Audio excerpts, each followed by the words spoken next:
Fechou.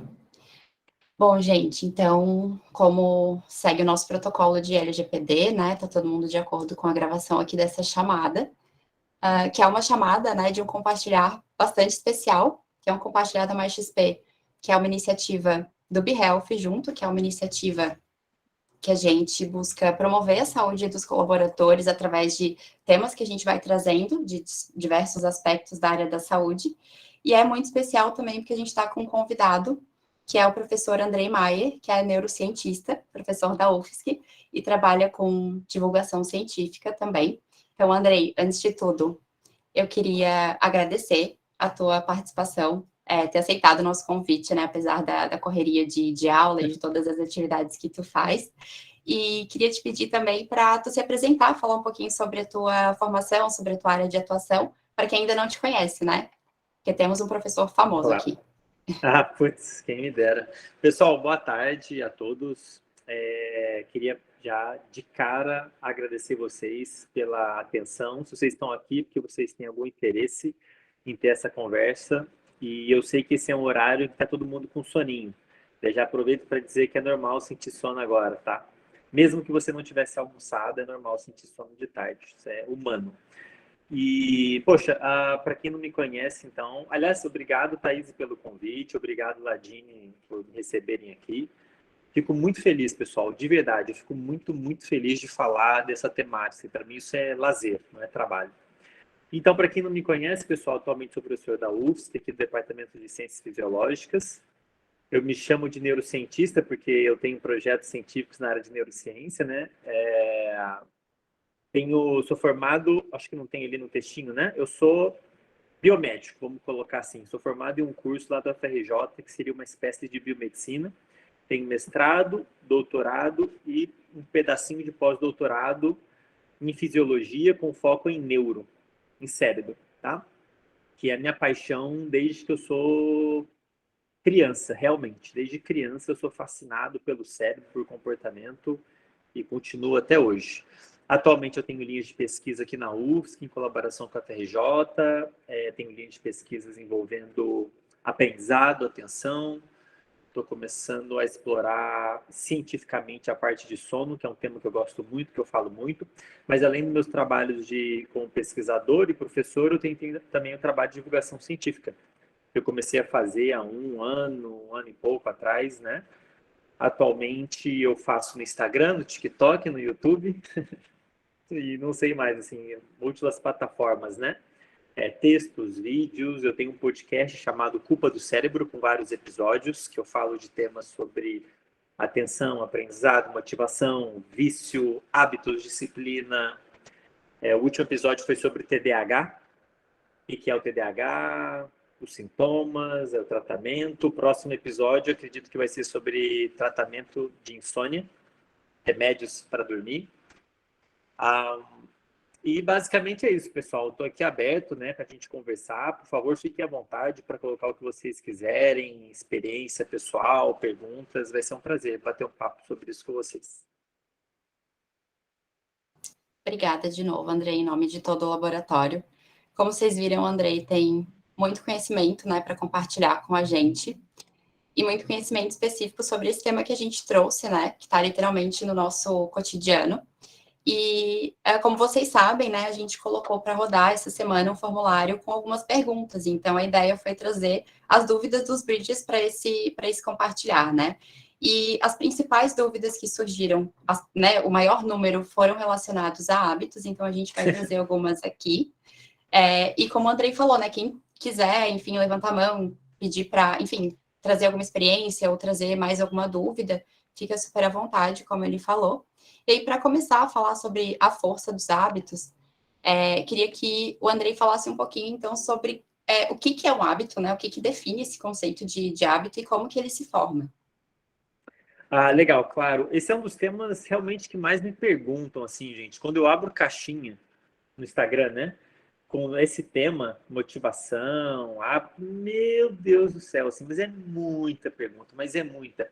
Por dois motivos, acredito. Uma, que todo mundo quer, parece que, e com razão, dominar a ciência de hábitos para poder implementar na própria vida. O que todo mundo quer? Ter bons hábitos construir hábitos saudáveis e eliminar os ruins, entre aspas, né? Seja lá o que a pessoa considerar como bom ou ruim, né? E, de fato, galera, tem uma ciência muito legal. Um dos temas que eu mais gosto de ler na literatura científica é sobre formação de hábitos. Tem uma literatura assim fenomenal na área de neurociência nessa temática. E tem muito que a gente pode discutir sobre isso. Tem muita ciência por trás disso. Um dos motivos, então, acho que é esse. A galera quer dominar a própria vida, né? E o segundo, muita gente fala muita besteira sobre hábitos. Nem muito.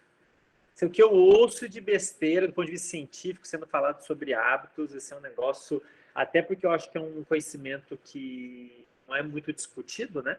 Então eu ouço toda sorte de besteira sendo falado por aí por gente influente no assunto, por médicos às vezes. E eu acho isso não é legal, porque se você passa um conhecimento errado para a pessoa, por exemplo, sobre hábitos, a pessoa não vai conseguir formar um hábito, ou ela nem sabe o que é um hábito, e ela vai achar que o problema é dela. Ela não vai achar que o problema é quem falou aquilo que foi falado, né?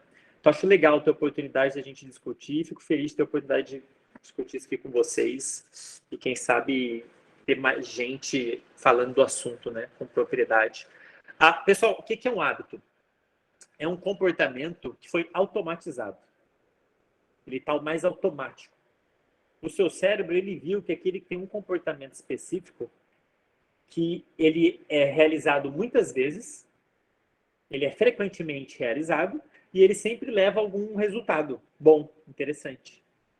Com a repetição, o seu cérebro muda os circuitos ali em áreas específicas, que eu posso até falar depois quais são, fazendo com que seja cada vez mais fácil esse comportamento acontecer. De modo que chega um ponto que você executa o comportamento sem perceber. E um dos critérios que a gente usa para dizer que um comportamento se tornou um hábito é quando você faz ele, mesmo o resultado sendo negativo. O negócio está tão consolidado no nosso cérebro que ele acontece, ele está tão automático que ele acontece mesmo o resultado sendo negativo, trazendo uma coisa ruim. Tá? Um exemplo de um hábito que muitos de nós criamos sem perceber, pegar o celular. Reparem que muitas vezes você faz isso sem pensar. Então, a telinha acendeu, você está com o celular na mão. O celular vibrou, você está com o celular na mão. Você ficou entediado, o celular está na sua mão. E você faz isso, isso aí, galera, vocês sabem do que eu estou falando. Então, assim, o que é isso para o seu cérebro? Pegar o celular e mexer nele. Isso daqui, galera, é uma fonte potencial de muitas recompensas. Né? Você pode falar com alguém legal ali, você pode ver um negócio legal, você pode interagir com uma pessoa, você pode ver um meme. Isso aqui é uma fonte gigantesca de recompensas para o nosso cérebro. E o comportamento, ele é muito fácil, do ponto de vista de movimento até. É só pegar o celular e botar na sua frente. E esse comportamento, ele é acionado em muitos contextos. Seu cérebro meio... Você já fez isso tantas vezes que seu cérebro automatizou isso. Quando a telinha acende, seu cérebro entende que está na hora de pegar o celular. Você faz isso sem perceber. Se vibrar, mesma coisa. Se você ficar entediado tentando estudar, isso serve como um gatilho também. Você está entediado, seu cérebro ele tem uma maneira muito simples de tentar resolver esse problema, que é pegando o celular, que é uma fonte de entretenimento. Entendem? Então, um comportamento que foi automatizado, tá? Agora, putz, tem tanta coisa para falar sobre isso, né? Então, o hábito basicamente é isso, pessoal. Para ele se formar, é necessário dois requisitos básicos para um hábito ser formado. Repetição, é uma coisa que você fez repetidamente, e o cérebro vai ficando bom em fazer aquilo, chega uma hora que faz sem ter que prestar atenção. No início você tem que prestar atenção. Tem que pegar, tem que pensar o que está fazendo, por que está fazendo. Depois, com a repetição, você muda os circuitos do cérebro, especialmente de uma região chamada corpo estriado, a gente pode falar disso depois, quem quiser, e deixa o negócio automático. Agora, o segundo requisito, que pouca gente fala por aí, mas ele é necessário, é o aspecto de recompensa. O seu cérebro só vai automatizar um comportamento, fazer aquilo virar um hábito, se aquilo trouxer alguma recompensa. Se aquilo tiver algum valor. O seu cérebro não vai automatizar alguma coisa só por repetição. Tá? Então eu digo isso porque as pessoas estão todas super preocupadas em criar hábito de academia, em criar hábito de ler, em criar hábito de, sei lá, fazer alguma coisa que elas acham saudável. Não adianta simplesmente se forçar a fazer aquilo repetidamente. Apenas a repetição não garante que aquilo vai se tornar um hábito, tá? Então isso é um mito que a galera coloca. Motivação não importa, é só ficar repetindo. Não é assim do ponto de vista químico no cérebro, as mudanças químicas que envolvem. Pessoal, estou falando de uma forma bem sucinta. É porque eu não sei a formação de vocês, tá, Thaís? Eu não sei quanto que o pessoal sabe de neurociência, então estou tentando ser bem superficial aqui, caso vocês ficam curiosos com alguma coisa específica, eu posso ir mais a fundo, né? 6-0 coisas. Tá, beleza. Então, vou partir desse princípio. Então, pessoal, formar hábito é o seu cérebro automatizando um comportamento, alguma coisa que você faz. Isso só vai acontecer se tiver algum valor. É alguma coisa que você fez e te levou para algum lugar. Teve algum valor para o seu cérebro. Aí ele entende que vale a pena automatizar aquilo para ficar mais fácil de você repetir aquele comportamento, né? Agora, infelizmente, como eu disse, às vezes, sem perceber, a gente cria alguns hábitos que podem atrapalhar, né? Por exemplo, como eu dei um exemplo clássico aqui, pegar o celular e mexer nele. Isso já é um hábito na nossa vida. Vou dar um exemplo de um outro hábito que a gente construiu na pandemia. Pensem aí uma coisa que você não fazia e que você passou a fazer automaticamente durante a pandemia. Isso aqui, ó. Álcool em gel. Perfeito. Tá aí um exemplo. No início, reparem, eu ia dar um outro exemplo, mas esse é muito bom. Obrigado, Mara. Reparem que no início você tinha que pensar no assunto. Você saía sem lembrar, você entrava no restaurante sem lembrar do álcool em gel. Não fazia parte do seu repertório de comportamentos, de coisas que você tinha que fazer. Agora a gente tinha que fazer isso por questões de saúde. Tem um valor. Você precisa fazer isso para você se proteger. Você pode morrer. Você pode contaminar uma pessoa querida que pode morrer por causa disso. Então, no início, a gente tinha que pensar, né? Esqueci o álcool em gel. Eu ia dar outro exemplo, a máscara. Lá no início, quantas vezes você não saiu de casa sem a máscara? Aí você teve que voltar. Entendem? No início, você tem esforço. Você tem que pensar, você tem que botar o foco. Onde está minha máscara? Só que aí, ou seja, é um comportamento que a gente precisou ter, tem valor, porque você precisava se proteger, talvez você nem fosse conseguir entrar onde você estava indo sem a máscara, whatever. Tinha algum motivo para você usar a máscara, algum, seja lá qual for. E você tem um esforço, tem que lembrar. Só que você fez isso tanto que chegou um momento que a decisão de ir sair de casa já serve como um gatilho para você pegar a máscara. Começou a ficar um negócio automático. Você começou a pegar a máscara sem perceber. Põe a máscara, já põe e sai. Reparem que o negócio ficou mais fácil, ficou automático, entendem? Então, com a repetição, os dois ingredientes estavam ali. Repetição e motivo. Tem que ter um motivo, tem que ter um valor. Os dois juntos, seu cérebro foi lá, tchac, tchac, tchac, tchac, tchac, tchac, tchac, mudou os circuitos, fazendo isso, pegar a máscara e botar, ficar cada vez mais automático, mais fácil de acontecer. Entendem? Se você tem só um dos dois ingredientes, você não vai formar o hábito. E reparem, no mundo digital, tem muito coach falando que motivação não importa. Isso é um mito. Motivação, ter um motivo para fazer aquilo, é um ingrediente básico para qualquer coisa, inclusive para formar um hábito. Beleza? O seu cérebro só vai automatizar alguma coisa se tiver algum motivo para isso, né? Ele não vai automatizar um comportamento que é inútil. Entendem? Nesse caso, usar máscara tinha uma utilidade. Álcool em gel tem uma utilidade.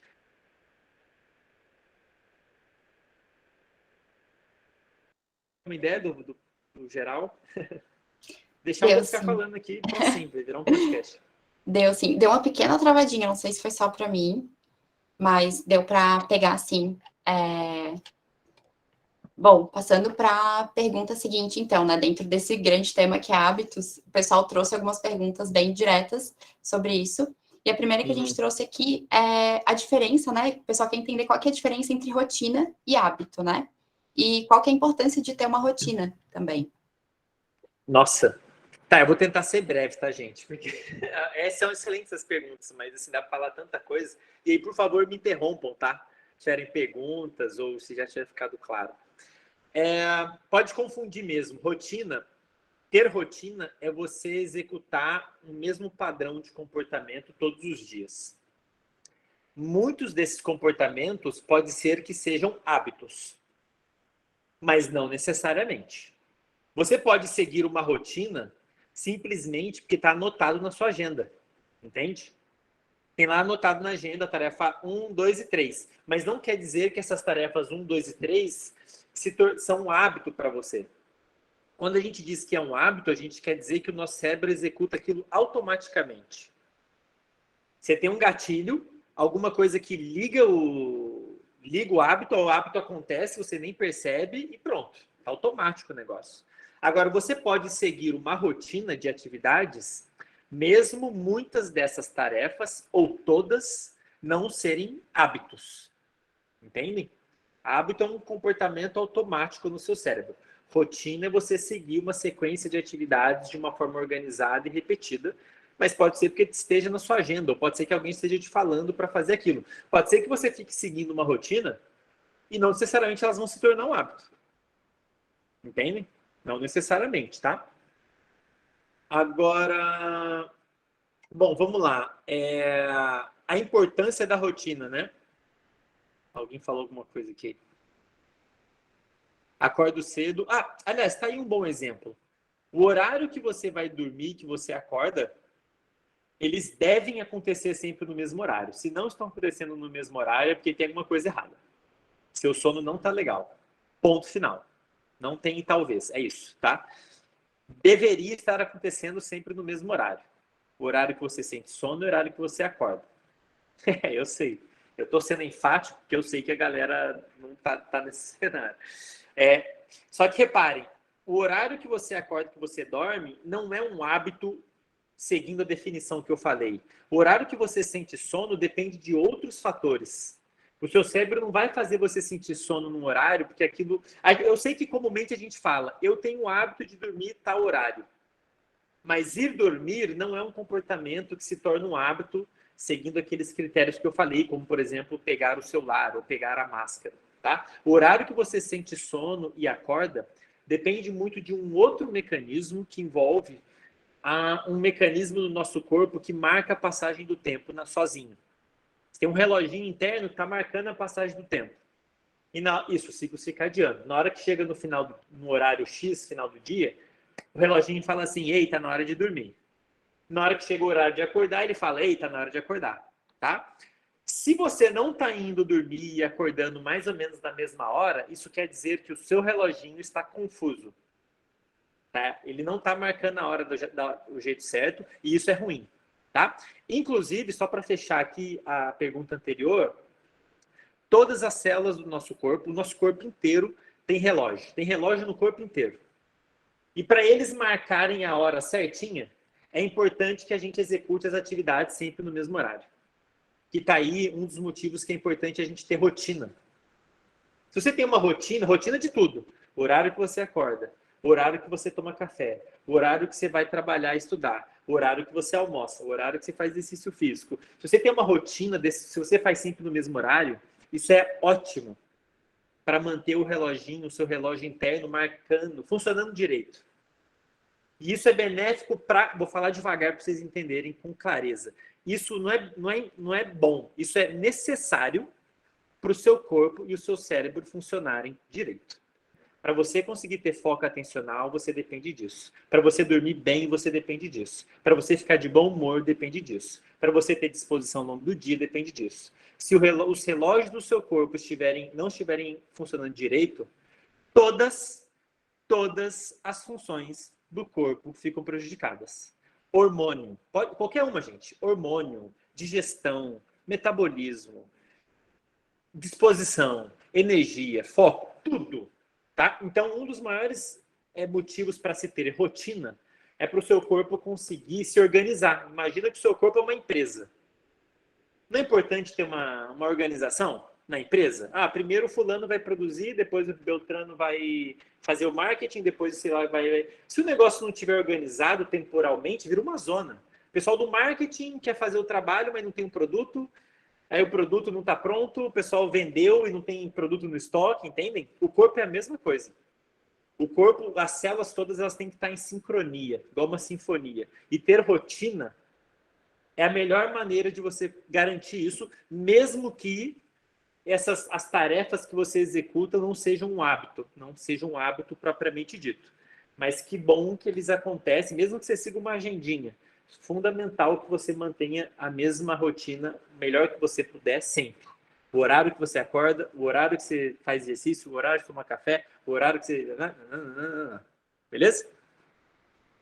Estou tentando simplificar aqui. Peço desculpas se ficar alguma coisa muito vago, né? Próxima, né? Eu preciso ter uma rotina sempre. Ah, já estou respondendo essa pergunta, não tinha me ligado. Não posso sair dela de vez em quando ou mudar nas férias, por exemplo. Olha, gente, vocês podem fazer o que vocês quiserem. Vocês me perguntam, Andrei, mas eu não posso sair de noite e ir para uma festa? Fica à vontade, assim. Agora, você vai colher alguma coisa negativa disso? Vai. Vai. Andrei, mas eu gosto de sair de noite, eu não posso ficar uma noite sem dormir. Claro que pode, gente, é a vida de vocês. E eu entendo a importância de ir numa festa, interagir. Interação social é importante também, tem que levar em consideração, beleza? Mas, assim, tem consequências, né? Sair da rotina tem consequências. Quem tem filho aí sabe do que eu tô falando. Quem já teve filho, já teve que lidar com criança, tira uma criança da rotina dela para você ver o que acontece. Reparem, o soninho fica zoado, ela fica mal-humorada. A questão é que isso continua na vida adulta. Não era para parar no meio, né? Parou no meio. A rotina é importante para o neném, para a criança, para o adolescente, para o adulto e para o idoso. Não deixou de ser importante nunca. Entendem? Pega uma criança e deixa ela uma noite sem dormir para você ver o que acontece. O inferno que não vê. Tadinha. Não é culpa dela. Você avacalhou o corpinho dela. Você tem mais é que sofrer junto. E o mesmo vale para o nosso corpinho na fase adulta, gente. Andrei, eu sou o chato da rotina. Assim, eu não abro mão, entendeu? Eu não quero saber, eu fico mal. Porque, assim, como eu já tenho conhecimento do assunto, eu percebo a diferença. Na hora que eu tô mal-humorado, eu sei porque eu tô mal-humorado. Porque eu sei que minha rotina mudou, porque eu dormi mal, entendem? Então, assim, é uma questão de escolha, tá, gente?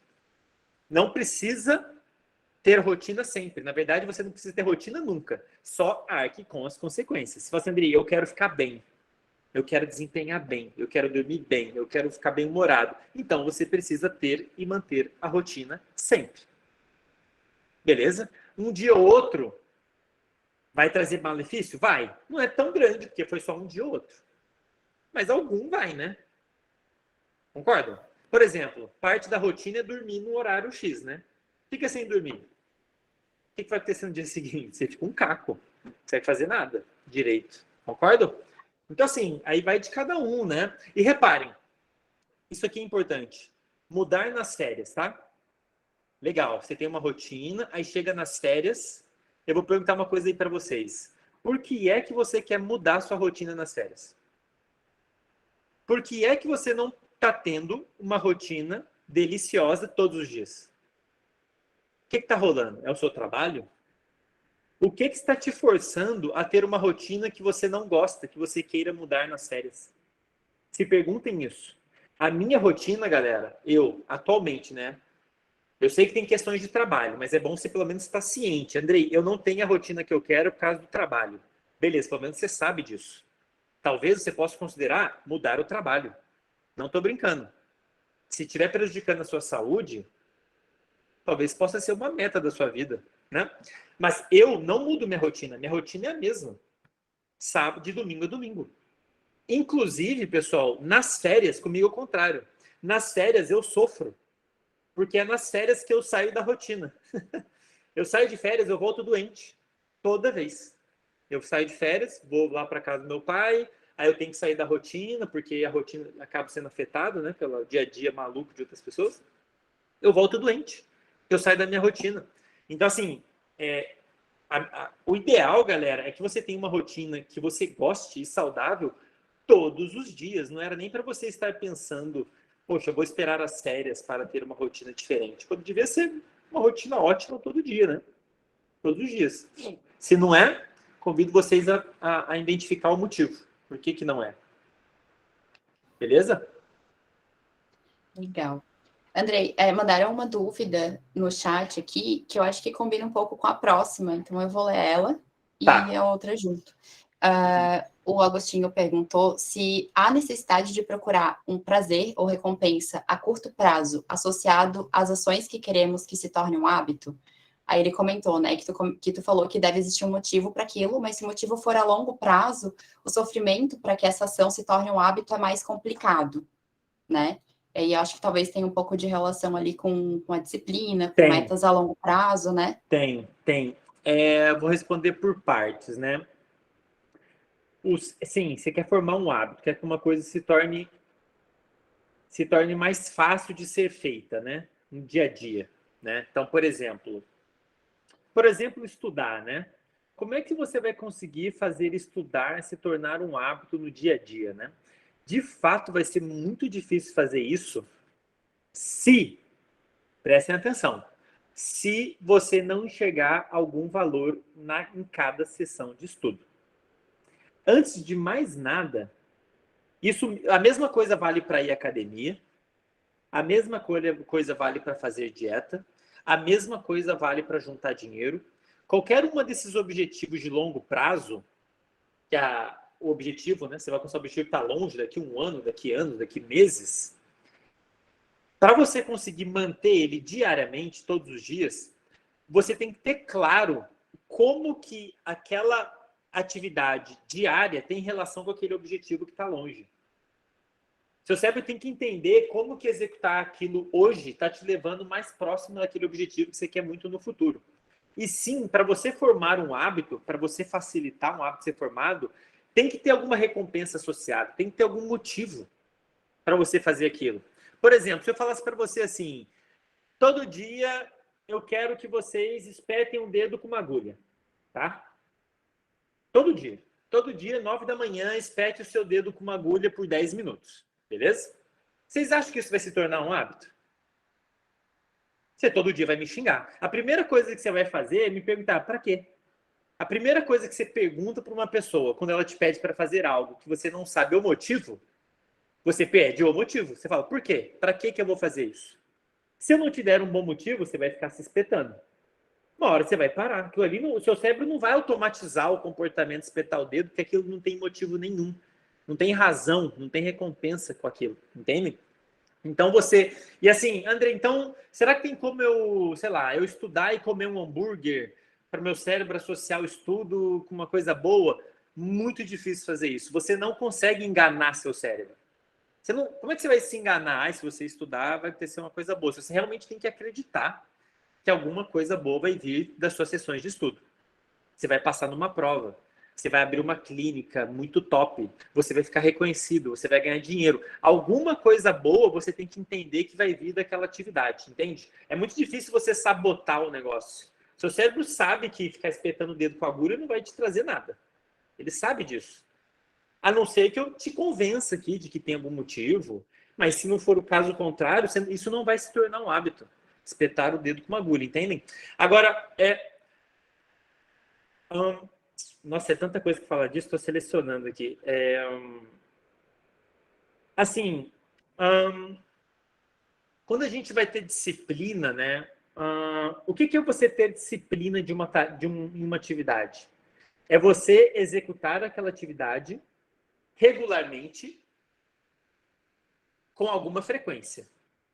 Todo dia, toda semana. Disciplina não necessariamente é fazer algo todo dia. É fazer uma atividade de uma forma organizada com alguma frequência específica, né? Naturalmente, uma atividade que o seu cérebro não vê valor vai ser muito difícil de manter. Se eu falar para você ficar estudando, digamos que eu falo para vocês estudarem todo dia, sei lá, sobre concreto. Foi o exemplo que eu dei na psicologia semana passada, sei lá. Estudo de concreto todo dia. Você vai conseguir ficar estudando concreto todo dia se eu não te der um bom motivo para isso? Não. Vai ser muito difícil manter disciplina de uma atividade que o seu cérebro não vê valor. A não ser que eu diga assim, estude todo dia, porque daqui uma semana eu vou aplicar uma prova. Se você tirar 6, eu te dou R$ 1 milhão. Pô, legal, te dei um belo do motivo. E esse motivo que eu estou te dando, ele vai servir como força todo dia para te ajudar a ter disciplina naquilo. Entende? O grande diferencial é ter ou não ter motivo. Isso faz toda a diferença para você conseguir ter disciplina. Essa história, galera, presta atenção no que eu falo agora, porque isso vai contra o que muita gente fala nas redes sociais, mas eu falo com muito conforto porque eu tenho a literatura científica inteira me dando suporte, né? Para você conseguir manter a disciplina, a motivação é fundamental. Não é importante, ela é fundamental. As pessoas dizem por aí que motivação não importa, o que importa é disciplina. Eu não sei de onde tiraram isso.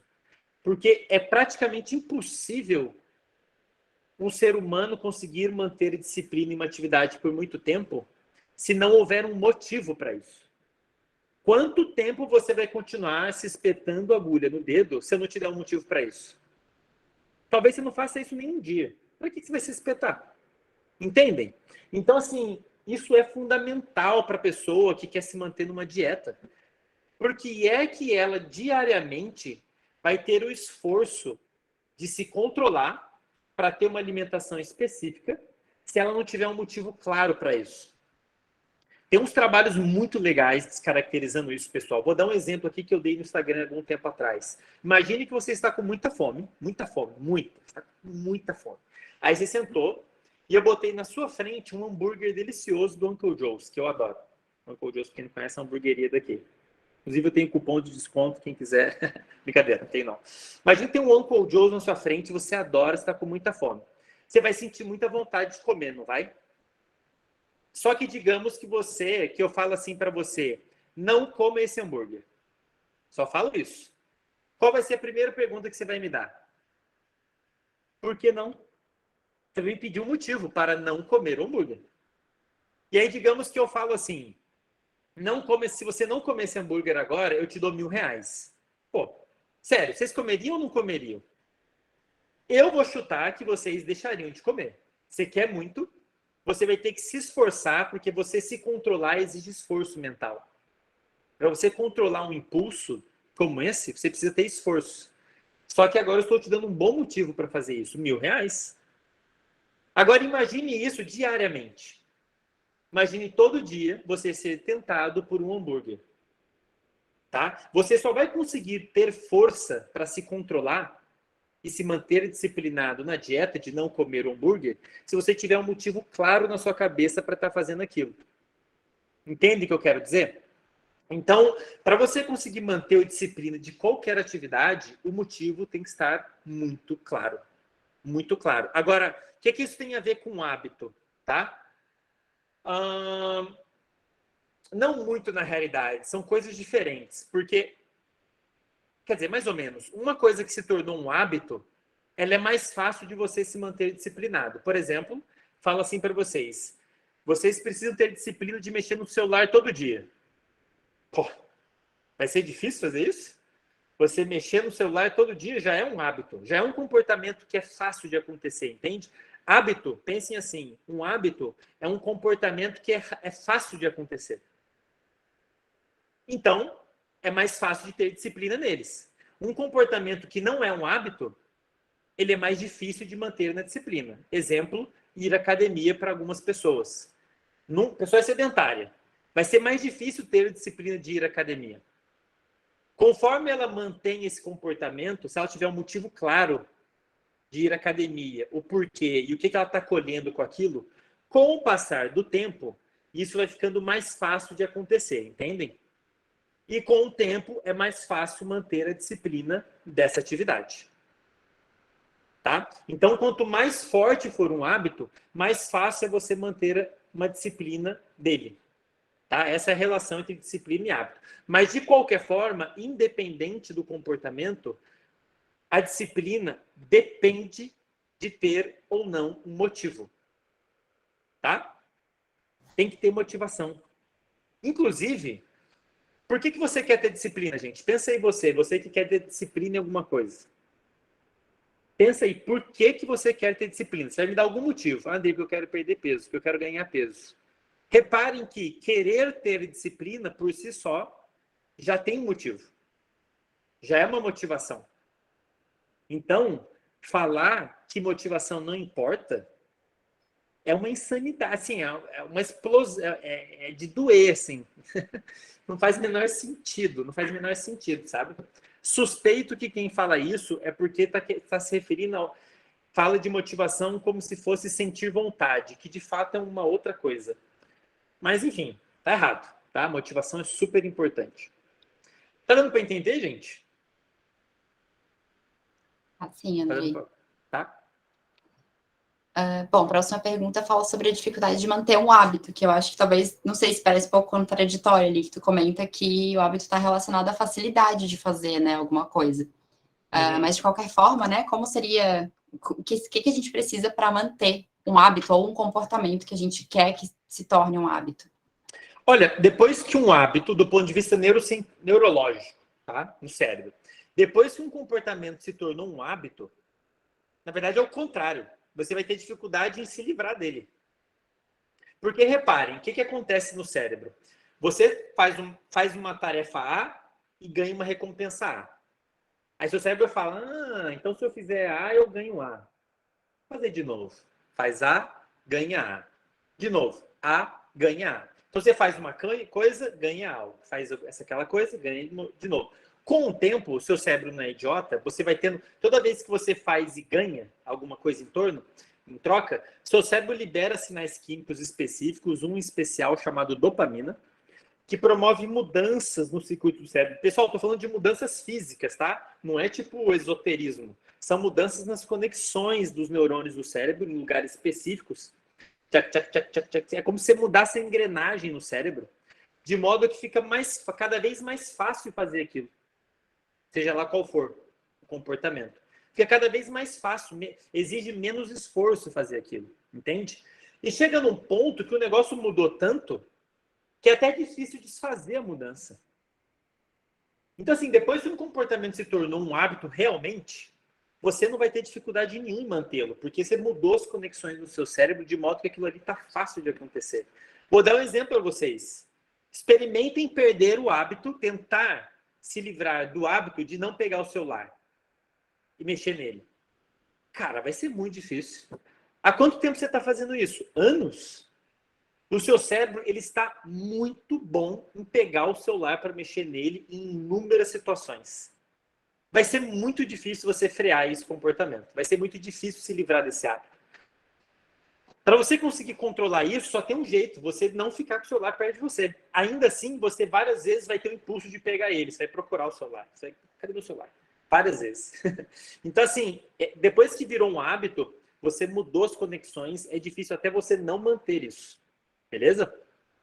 Agora, a regra, Andrei, tem uma coisa que eu quero fazer todo dia e quero me continuar fazendo. Digamos, ler, ir à academia, fazer dieta, juntar dinheiro. Você só vai conseguir manter isso se você tiver um motivo muito bom para fazer isso. E você lembrar desse motivo todo dia. Tá?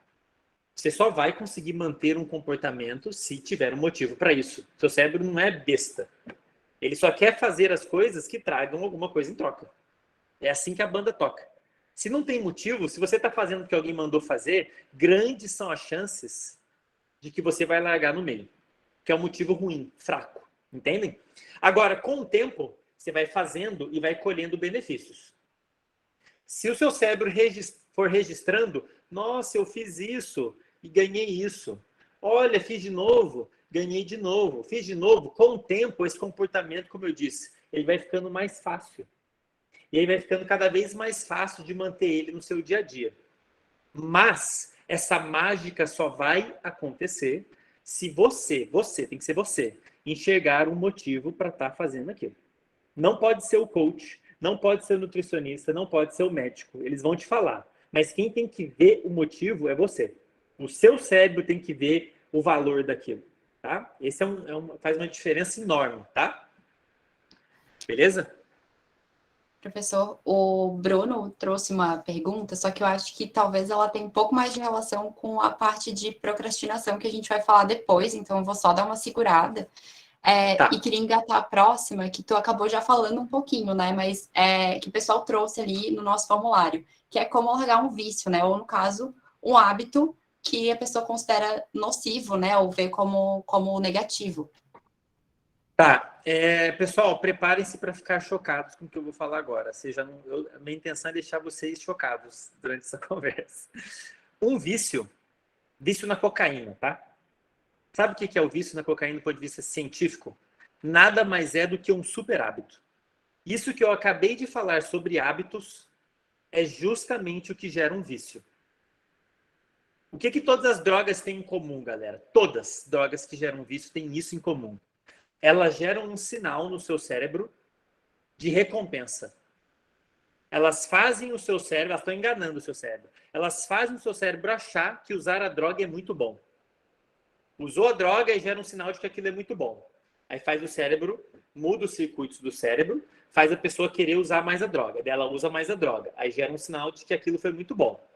Aí muda os circuitos do cérebro, faz ela querer usar mais a droga. Daí ela usa a droga. Aí, de novo. E você entra nesse ciclo vicioso e no caso, o comportamento aqui de usar a droga vai ficando cada vez mais reforçado. É como se fosse um hábito que foi sendo reforçado. Muito. É meio que uma forma de hackear o cérebro, só que de um jeito muito ruim, claro.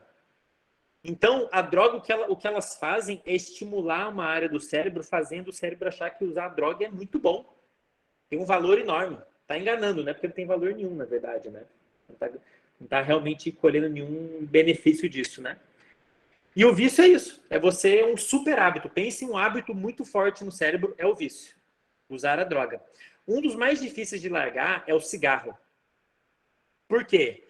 Porque geralmente as pessoas que fumam, elas fumam em vários contextos. Elas fumam ao acordar, elas fumam junto com o café, elas fumam antes ou depois do almoço, elas fumam antes ou depois de transar, elas fumam de noite. Ou seja, tem vários contextos no dia a dia delas que lembram o cigarro.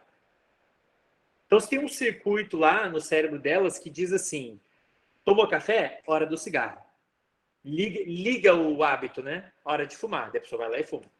Tomou café? Tá na hora do cigarro. Almoçou? Tá na hora do cigarro. Sexo? Tá na hora do cigarro. Entende? Então tem coisas demais que servem como gatilho para fazer a pessoa ligar o hábito de fumar. Por isso que ele é tão difícil de largar. Ele quase que o dia inteiro dela lembra o... É igual o celular, né? Por que deve ser tão difícil a gente largar o celular? Porque o celular tá com a gente o dia inteiro. Você mexe nele do horário... Aposto que... Me falei no chat. Deixa eu ver qual pergunta eu vou fazer. Quem de vocês, ao acordar, a primeira coisa que faz é pegar o celular? Putz. Sério. Reparem, a primeira coisa que a gente faz ao acordar é pensar no que estava sonhando? Não. Sei lá, não. A primeira coisa que a gente faz é esticar a mão e pegar o celular. O seu cérebro já associou esse negócio. Bastante. É por causa do despertador, né? Desconsiderando o despertador, digo pegar para mexer na rede, né? Mexer no WhatsApp, sei lá. Então, assim, isso se tornou um hábito muito forte, sabe? Que pode ser tão prejudicial quanto uma droga. Existe, de certa forma, isso ainda não é oficial, mas de certa maneira, muitas pessoas, a gente pode, em vários aspectos, considerar que elas são viciadas no celular, de fato. Tem comportamento muito parecido com uma pessoa viciada numa droga, né? Como largar uma droga? É muito difícil. Como é que desfaz um hábito, gente? Você ficou anos fazendo uma mesma coisa. Aí os circuitos do cérebro foram tchac, tchac, tchac, tchac, tchac, tchac. Seu cérebro está muito bom em fazer aquilo. Ele automatizou o negócio, sim, tá? Ele está muito bom em usar uma droga. Como é que você desfaz o circuito? É difícil pra caramba. O tratamento de vício é complicado, existe tratamento, depende de caso em caso, depende da droga, depende da pessoa, mas a ideia é ensinar ao cérebro a viver de outro jeito. Inclusive, com uma outra rotina, com outras atividades. Você tem que meio que... Quando a pessoa está viciada, imagine assim, nosso cérebro é como se ele tivesse um leque de opções de coisas para fazer. Né? Coisas recompensadoras. Coisas gostosas, coisas importantes. Tem um leque de opções. Se você começa... a droga, um dos problemas da droga é esse, que ele vai lá no seu cérebro e meio que hackeia o seu cérebro, fazendo parecer que usar a droga é mais importante do que todas as outras atividades. A droga, num determinado momento, ela vai ficando mais importante do que conversar com outras pessoas, do que o trabalho, do que comer um negócio gostoso, do que interagir com o seu filho, com a mãe, com os irmãos, com o esposo, com a esposa, entende? O leque vai afunilando só para a droga. Chega um ponto que o cérebro da pessoa só quer saber da droga. O resto que se dane, vem de casa e sei lá o quê. A pessoa fica com o foco tanto na droga que ela nem comer é uma atividade que consegue competir. A pessoa perde peso, não come, né? Desfazer isso é complicado. Você tem que ir tirando a droga aos poucos. Isso envolve um processo terapêutico junto com médicos e psicólogos, especialistas na área de preferência. Você tem que reorganizar a rotina da pessoa, inserindo outras atividades que o cérebro possa ver valor também. E que ajudem, enfim, não vou entrar em detalhes aqui, porque tem uma série de mudanças químicas no cérebro que acontecem, que tem que ser levadas em consideração. Mas a ideia é essa, é você ir tirando a droga aos poucos, colocando outras coisas no lugar, de modo que você consiga criar outros circuitos, outros hábitos que possam preencher o buraco. Você vai tirar a droga para não acontecer mais, né? Só que tem que colocar outra coisa no lugar. Outras atividades, né? É um trabalho, pode levar meses, anos, né? Uhum. É difícil. Eu queria aproveitar a deixa, já que o Andrei comentou sobre o vício do cigarro, que o SAPS está com inscrições abertas para um grupo de cessação do tabagismo, e está com até dia 6. Então, se alguém tiver interesse, só fica à vontade em entrar em contato comigo pelo Slack, porque acho que ajuda bastante, né, fazer esse acompanhamento que o Andrei falou, e aí na abordagem da terapia cognitivo-comportamental, que também traz bastante evidências, né, de eficácia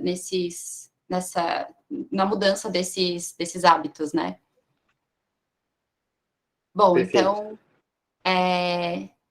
então, em relação a hábitos, assim, essas foram as perguntas que o pessoal trouxe. E o pessoal também quer saber um pouquinho sobre procrastinação. Acho que é algo que muita gente se identifica, né?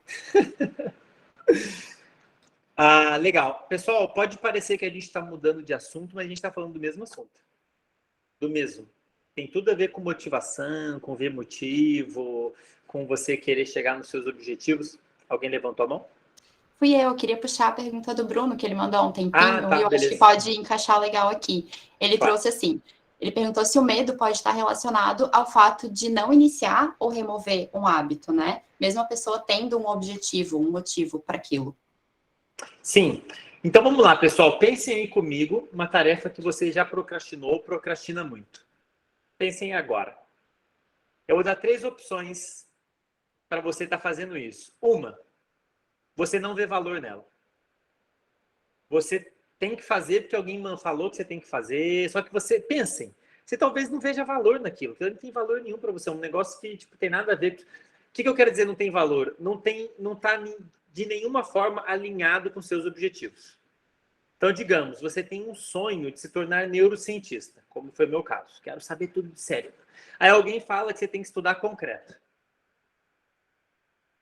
O seu cérebro não vê valor naquilo. Vai ser muito difícil você gerar energia, motivação para fazer aquilo. Essas tarefas a gente tende a procrastinar, porque a gente não vê valor. Seu cérebro pensa assim: bom, não tem valor, então não vou gastar energia com isso. Empurra para frente, porque talvez no futuro eu nem precise mais fazer ela. Vai que no futuro alguém fala que cancela a disciplina de concreto. Aí eu não vou ter que me dar o trabalho, entende? É normal procrastinar, tá, gente? Procrastinar é normal. Faz parte do processamento normal do cérebro. O nosso cérebro ele tem mecanismos que estão calculando aonde vale a pena gastar energia.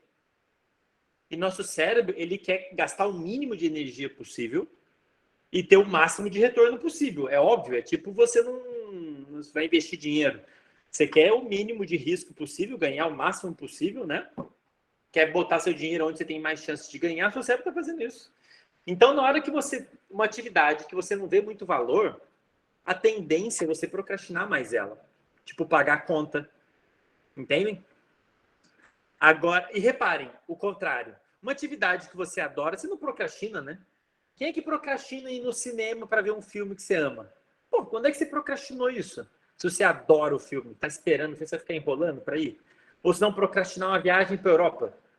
A gente não procrastina coisas que você quer muito, né? E isso faz toda a diferença, galera. Agora, uma outra possibilidade, uma segunda possibilidade para você procrastinar uma tarefa. O que é procrastinar? Aliás, que se definir, né? Procrastinar é quando a gente voluntariamente, deliberadamente, decide empurrar uma tarefa mais para frente. Você toma a decisão, não vou fazer agora, vou fazer amanhã, daqui uma semana. Você deliberadamente escolhe isso.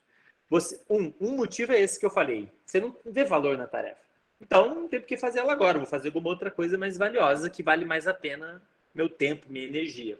Segundo motivo, segunda possibilidade. Você tem medo do resultado. Imposto de renda, é. Inclusive, o meu eu não terminei ainda. Inclusive, o meu eu não terminei. Fiquei empurrando como... Reparem, exato. Fazer imposto de renda. Por que todo mundo deixa para a última hora?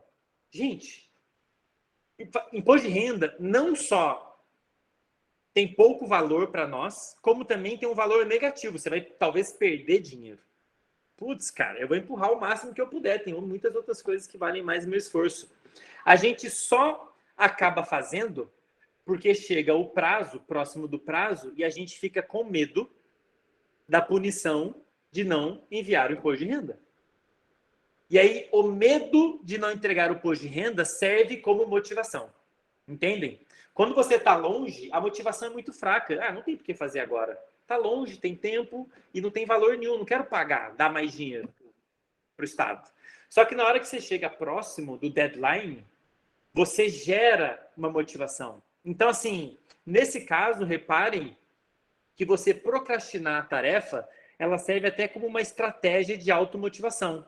Você empurra para próximo do prazo, e aí, na hora que você chega perto do prazo, você gera a motivação de medo, né? Medo de me ferrar se eu não entregar um imposto de renda. E aí, isso sim te motiva a ir lá e ter o trabalho de botar os dados, botar o CPF tudo de novo. Não sei quem tem que botar os dados tudo de novo, o título de eleitor tudo de novo, aquela chatice lá que você já sabe como é que é, né? Mas não tem valor, né? Agora, se fosse o contrário, coloque seus dados aqui para ganhar dinheiro. Pô, você ia ficar procrastinando? Você ia preencher no primeiro dia, né? Abriu. E aí vão te pagar X, dependendo do seu faturamento, você vai ganhar dinheiro. Pô, aí é outra história, né? E todo mundo ia no primeiro dia, né? Entendem a diferença?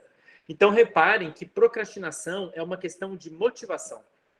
Um dos motivos para você procrastinar é porque você não vê valor naquilo. Segundo motivo, você tem medo do que pode acontecer. E aí, nesse caso, não é que você não tenha motivação. Você tem motivação para não fazer aquilo. Por exemplo, você pode ter medo de tentar e fracassar. Se frustrar. A frustração é um sentimento negativo que muita gente evita, não quer sentir.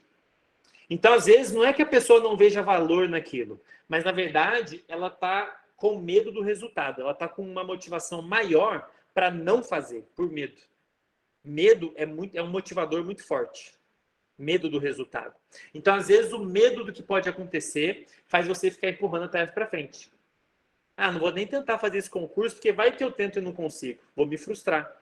Ah, não vou nem tentar fazer isso aqui, porque vai que eu tento. Não vou nem tentar falar com aquela pessoa, tá afim, no crush. Oh, você quer lá, você tá afim da pessoa. Só que você nem tenta com medo de levar um toco. Aí você fica enrolando. Não, amanhã eu vou mandar uma mensagem. Não, amanhã eu mando, amanhã eu mando. É o medo do que pode acontecer, né? Nesse caso, a motivação é de não fazer para evitar algo potencialmente negativo, beleza? E aí entra insegurança também, que é um terceiro motivo para você procrastinar. Se seu cérebro faz o seguinte cálculo, presta atenção, ele pensa assim, o que eu vou ganhar com isso? Qual que é o custo, meu esforço, de tempo e esforço? E qual que é a chance de eu ganhar? São os três componentes do cálculo que o seu cérebro faz para tudo que você vai fazer. O que eu vou ganhar com aquilo? Qual é o custo e qual que é a chance de eu ganhar? Por exemplo, digamos que você quer passar muito numa prova para medicina, digamos, tá? Ah, quero ser médico. Bom, tem um valor grande para você. Você quer ser médico, tem que passar no vestibular e vai ganhar bem. Beleza, tem valor? Tem. Qual que é o custo? O custo é alto, cara. Você tem que estudar todo dia, um ano inteiro. Vale a pena? Vale, porque eu vou passar e é meu sonho, beleza. Aí vem o terceiro componente. Será que eu consigo? Se eu me esforçar um ano, é um esforço pra caramba, será que eu vou conseguir passar na prova? Se o seu cérebro tiver a crença de que você não consegue, ele vai chegar à conclusão de que não vale a pena. Entendem? Então, o cálculo que ele faz de qual que é as chances de você conseguir aquilo se você se esforçar aquele tanto. Se ele chegar à conclusão de que as chances são baixas, o resultado é não vou fazer.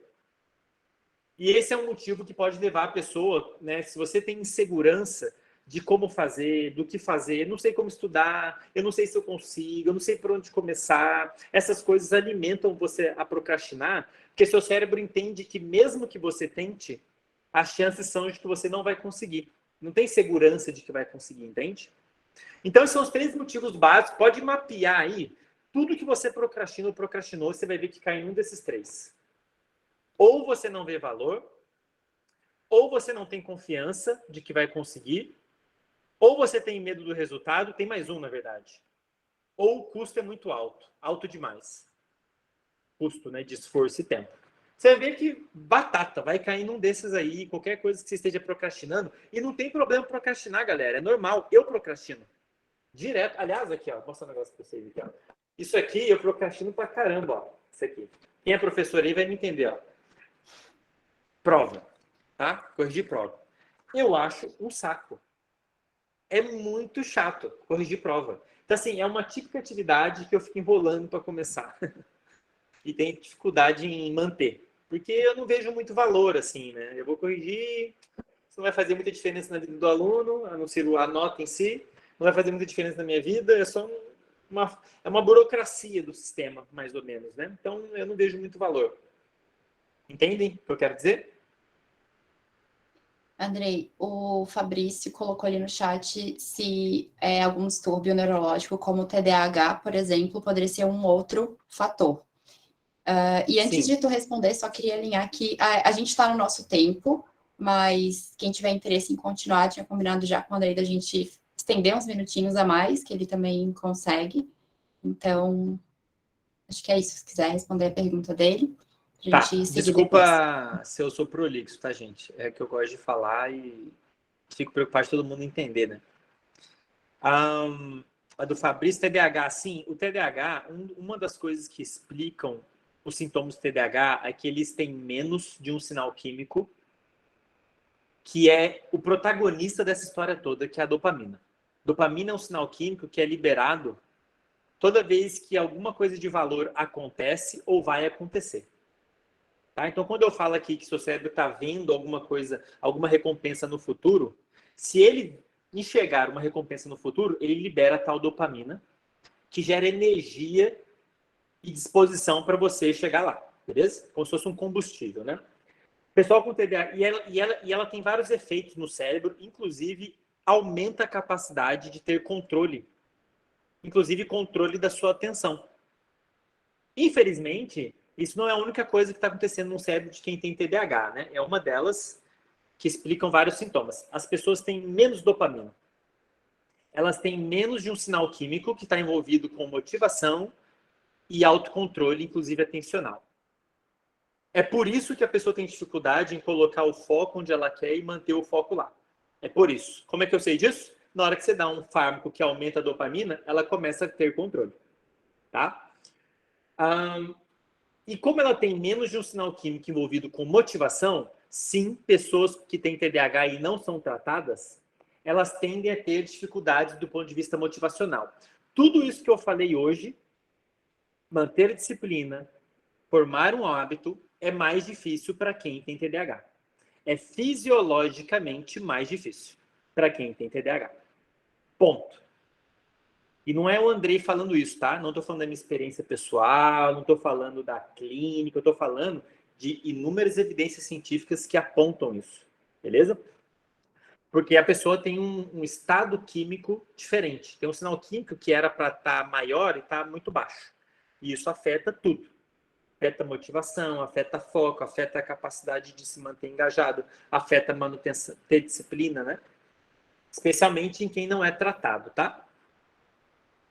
Show. Eu acho que essa pergunta de como lidar com a procrastinação já foi bastante contemplada pelo que tu trouxe, né? Não sei se tem alguma coisa a mais que eu gostaria de trazer. Senão a gente passa para a última parte, que seriam algumas perguntinhas que foram bem interessantes, que surgiram sobre sono. Tá, beleza. Vamos lá. Então, em relação a sono, foi interessante que os vídeos trouxeram a questão ali. Acho que a gente pode emendar, porque são menos perguntas. Então, como que o sono está relacionado à produtividade? E um pouquinho sobre a questão ali de como usar a soneca. Por que a gente usa tanto a soneca do despertador? Eu acho que tu trouxe isso ao longo da conversa, né? Falando sobre a necessidade a importância de ter uma rotina, de estar com um relógio biológico ajustado. Uhum. E depois as duas outras perguntas que tiveram estão relacionadas aos hábitos noturnos. Então, o pessoal quer bastante saber também se é possível ter hábitos noturnos e ter uma vida saudável. Uhum. E se o sono da noite ele não pode ser substituído pelo sono durante os outros horários do dia. Tá, beleza. Vamos voltar ali do início. Uhum. Não vou me É perder. muita coisa, né? Eu vou tentar ser mais breve, tá, gente? Olha, talvez essa seja uma das partes mais importantes do que eu tenho para falar aqui para vocês. Tudo que eu falei até agora, tudo, tudo, tudo. Ó, falei de hábito, de motivação, de procrastinação, de disciplina, tudo de atenção, TDAH, tudo isso é extremamente afetado pelo sono. Os sistemas envolvidos em te gerar energia, em te gerar capacidade de se controlar, em te gerar capacidade de ter concentração e foco, em te permitir manter a disciplina, em te permitir formar hábitos, isso tudo é muito afetado pelo sono. Se você dormir mal uma noite, mal eu digo um pouquinho menos do que o necessário, ou com uma qualidade um pouquinho pior, ou no horário errado. Você no dia seguinte vai ter vários sintomas. Você vai ter desmotivação, tudo vai parecer mais difícil, você vai se sentir mais ansioso, você vai ficar com o humor deprimido, a sua capacidade de atenção fica super prejudicada. Então, antes de mais nada, galera, você quer melhorar sua qualidade de vida, seu desempenho, quer ter uma disciplina, quer mudar sua rotina, a primeira coisa que você tem que fazer é regular seu sono. Não estou brincando. Senão, qualquer outra estratégia que eu passe para você não vai funcionar. Não adianta eu falar, olha, para formar hábito, você pode fazer isso, toma um copo d'água, sei lá o quê. Você não vai conseguir implementar qualquer estratégia ou mantê-la se o seu sono não estiver legal. De verdade. Tá? Então, a primeira coisa, André, eu quero mudar minha vida. Primeiro passo, regula o seu sono. Beleza? O que era no anterior ali? Eu me perdi. Era sobre Beleza, produtividade. beleza. Então, produtividade depende do seu sono, tá? Muito. Capacidade de concentração, tudo. E só para ficar claro, tá, pessoal? Vocês que são adultos, todo adulto precisa dormir de 7 a 9 horas, com qualidade, tá? Não é menos do que 7. 7 a 9. Soneca. A soneca, a função soneca, né? Uhum. Assim, se você está usando despertador, já é mau sinal. Você está sinal de que você está interrompendo o seu sono.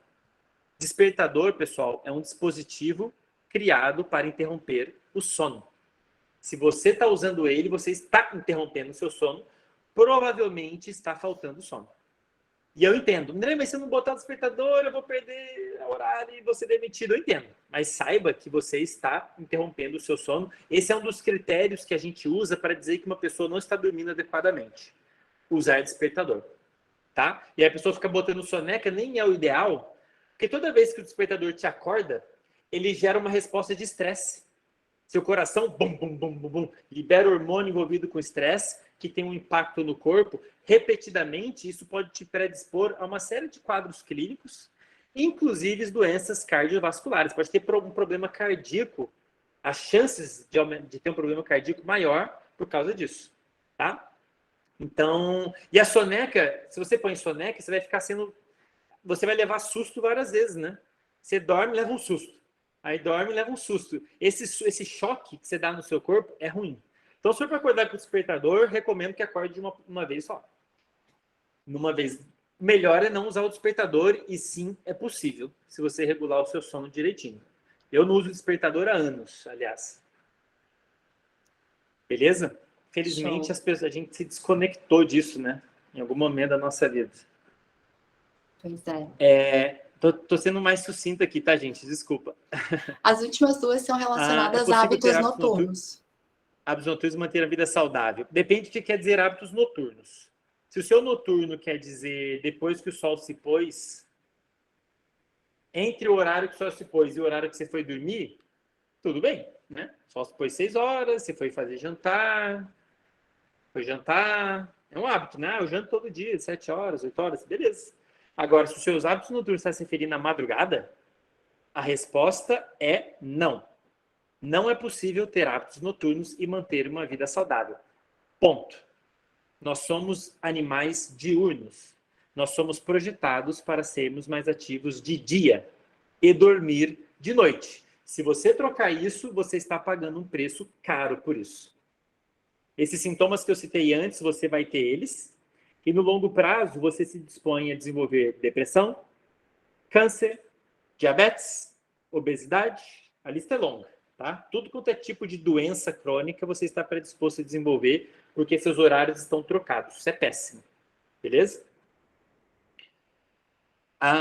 É verdade que o sono da noite não pode ser substituído. Sim, é verdade. Nada. Nada substitui o sono. Nada, nada, nada. Hipnose. Eu vi falando de hipnose. Não. Não, nada. Nada substitui o sono da noite. Nem que você durma de dia. O sono, se você dormir de dia, não vai ser igual ao sono de noite. Então, nem dormir de dia substitui o sono da noite. Infelizmente, é insubstituível. A gente precisa dormir de 7 a 9 horas todo dia. E a maior parte disso tem que ser de noite. É assim que era para acontecer, naturalmente. Se você foge disso, você vai pagar um preço por isso. No dia seguinte, sua produtividade vai ficar ruim, mesmo que você não perceba. E a longo prazo, sua saúde vai pagar o preço. Tá? Olha, gente, isso aí é muito bem caracterizado na ciência, tá? Não é a gente acha, a gente tem certeza. É um negócio muito. A associação entre horas de sono e problemas de saúde e até mortalidade é muito clara. Quanto menos você dorme, maiores são as chances de você morrer por qualquer causa. Qualquer causa é tipo qualquer causa. Atropelado, acidente de carro, câncer, problema cardíaco, problema AVC, entendem? Qualquer causa, as chances vão aumentando quanto menos você dorme. E só para fechar, galera, essa pergunta que eu não posso deixar de falar. Atualmente nós não temos nenhum remédio que induza um sono igual ao natural. Se você depende de um fármaco para dormir, liga um sinal alerta aí. Um sinal vermelho, quer dizer, um alerta vermelho. Porque o sono não tem mesma qualidade que o sono natural. Beleza? Beleza. Acho que agora, com bastante informação sobre rotina, hábitos, a gente consegue tem mais pensar um? em. Ou essa era a última? Essa era a última. A gente tem uma no Eu não chat. tô ouvindo. Peraí, eu acho que o problema é meu fone. Vocês estão me ouvindo, gente? Sim. Oi. Oi? Agora eu tô. Tá ouvindo? Sim, o meu fone parou de funcionar. Beleza. Estava comentando que essa era a última pergunta e estava comentando que agora, com bastante informação sobre rotina, sobre hábitos, sobre sono, o pessoal também já consegue pensar em estratégias para trocar, então, esses hábitos madrugadores, né? Que, pelo visto, é mais comum do que a gente imaginava aqui no Lab. A gente tem mais uma pergunta aqui, professor, sobre TDAH, e perguntaram se ele pode ser desenvolvido em decorrência de alguns comportamentos, como, por exemplo, o uso de redes sociais, uso excessivo, né? E como diferenciar esses sintomas de uma possível patologia dos hábitos negativos. Então, o TDAH, ele tem muitos fatores que predispõem a pessoa a desenvolver. Inclusive, existe um componente hereditário. Se você tem alguma pessoa diagnosticada na sua família, quanto mais próximo o parentesco, maior a chance de você possivelmente ter também, tá? Agora, existem outros fatores ambientais que podem fazer uma pessoa desenvolver o TDAH. Sabe uma delas, galera? Sono. Tem vários trabalhos, porque o sono ele é fundamental para o desenvolvimento do cérebro. E o TDAH, ele é um transtorno do neurodesenvolvimento, quer dizer que ele é um problema gerado por alguma coisa que não desenvolveu direito. Então, o sono de má qualidade nos primeiros estágios de vida predispõe a pessoa a desenvolver um transtorno como esse. O sono da criança, do adolescente, especialmente da criança, porque atualmente o TDAH a gente entende que ele já começa na infância, né? Era isso que eu ia pedir para tu esclarecer sobre essa possibilidade de desenvolver o TDAH na vida adulta. Então, Pois é. seria nesse estágio inicial do Não, desenvolvimento. existe muita discussão em cima disso atualmente. Inclusive, existe autores que defendem a possibilidade de ter mais de um tipo de TDAH. E dentro desses tipos, parece que pode haver um tipo que aparece só na fase adulta. Mas isso ainda é discutido. Oficialmente, um dos critérios para diagnosticar uma pessoa com TDAH é que os sintomas têm que ter começado entre os 6 e 12 anos de idade, lá na infância. Beleza? Atualmente isso é aceito, tá? Agora, uma coisa é a pessoa ter TDAH, pessoal, e o diagnóstico é complexo. Você tem que fazer por meio de escalas, entrevistas, você vai responder perguntas, se for uma criança, os pais respondem, os professores respondem. Tem uma série de avaliações, leva tempo para levar o diagnóstico. Não é só assim, não consigo concentrar, eu tenho TDAH, que é o que muita gente faz. Tá errado. TDAH é um negócio sério. E para você diagnosticar, você tem que eliminar todas as outras possibilidades. Sabe por quê? Vou dar um exemplo para vocês. Tem uma coisa que as pessoas fazem atualmente que gera os mesmos sintomas do TDAH. Sabe o quê? Dormir mal. Se você dormir mal uma noite e eu for passar testes em você no dia seguinte, você vai ter os mesmos sintomas. Você também não vai conseguir ter foco, você também não vai ter autocontrole, você vai ficar impulsivo, os mesmos sintomas. Então, para você diagnosticar uma pessoa com TDAH, você, antes de mais nada, precisa regular o sono dela. Porque senão você não tem como saber se os sintomas que ela está apresentando não são falta de sono. Entendem? Por isso que demora o diagnóstico. Você tem que ajustar toda a rotina da pessoa, tem que excluir possibilidades de ser ansiedade, estresse, falta de sono, nananana. Aí depois que você excluiu tudo, você fala, realmente deve ser TDAH. Beleza? Agora, uma coisa é você ser diagnosticado com TDAH. Outra coisa é você ter dificuldade em ter concentração. A gente pode ter dificuldade de ter concentração por vários motivos, gente. Por exemplo, dei um exemplo aqui para vocês. Eu tenho muita dificuldade de me manter focado nisso daqui, ó. Corrigir prova.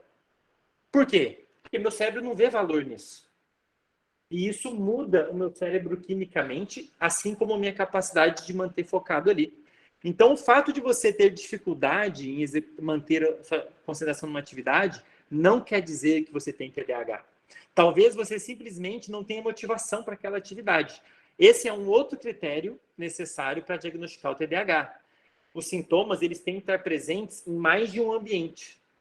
Se a pessoa fala assim, eu tenho muita dificuldade em ter concentração na escola, mas não tem em casa, não tem em nenhum outro lugar, bom, pode ser porque você acha a escola um saco. Entendem? Então, assim, tem uma série de avaliações que têm que ser feitas para chegar ao diagnóstico certeiro. O diagnóstico é complexo e demora. Se alguém der um diagnóstico rápido, tem alguma coisa errada, porque não tem como dar o diagnóstico rápido. Beleza? Até porque só para regular o sono de uma pessoa, de um paciente, isso pode levar meses, né? Semanas, meses, dependendo da situação. E tem que fazer, não tem jeito.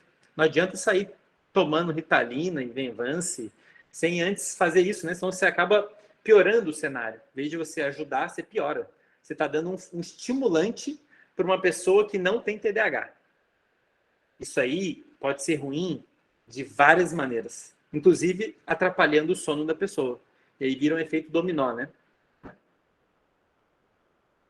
Falei, acabou o podcast.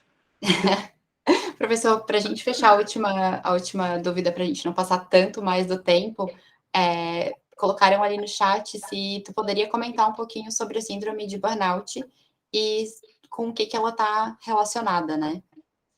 Tá, síndrome de burnout, vou colocar de uma forma... Ela tem vários componentes, né? Mas dito em linhas gerais, é como se fosse um estado de estresse crônico que dura muito tempo no ambiente de trabalho. Então, uma pessoa muito estressada no ambiente de trabalho. Então, o síndrome de burnout é específico, é uma síndrome específica, é uma condição específica relacionada ao trabalho. A pessoa entra num estresse, se estressando muito tempo, de uma forma crônica, ela entra num estado que ela começa a apresentar esses sintomas da síndrome de burnout, que ela começa a apresentar uma certa indiferença em relação às outras pessoas do trabalho, ela começa a apresentar o que a gente chama de dissociação, né? A pessoa começa meio que desculpa o linguajar, mas começa meio que tocar um foda-se, assim, né? Tipo, se desconecta, né? Ela começa a desconectar dos próprios objetivos profissionais, começa a acreditar que ela não é capaz. É como se fosse o cérebro meio que desistindo, sabe? Se você coloca o cérebro, um animal humano, numa condição de estresse muito tempo, o cérebro inicialmente ele vai responder aquilo, tentando resolver o problema que está gerando estresse. Então, gera ativação, gera alerta, e vai, e vai. É uma tentativa do corpo de resolver o problema que está gerando estresse. Só que chega, isso para qualquer condição, tá? Chega um determinado momento que o cérebro entra num estado meio que tipo, pô, desisto. Já tentei de tudo, já estou aqui tentando resolver isso aqui, não consigo mais. E você entra num estado mental e emocional distinto, em que você perde a motivação, perde a energia para fazer aquilo, você tem uma postura de indiferença em relação às pessoas. Então, a síndrome de burnout é esse fenômeno acontecendo no ambiente de trabalho. E, infelizmente, isso é fácil de acontecer atualmente, né? O ambiente de trabalho, ele é muito estressante em vários aspectos. Pode ser muito estressante, né?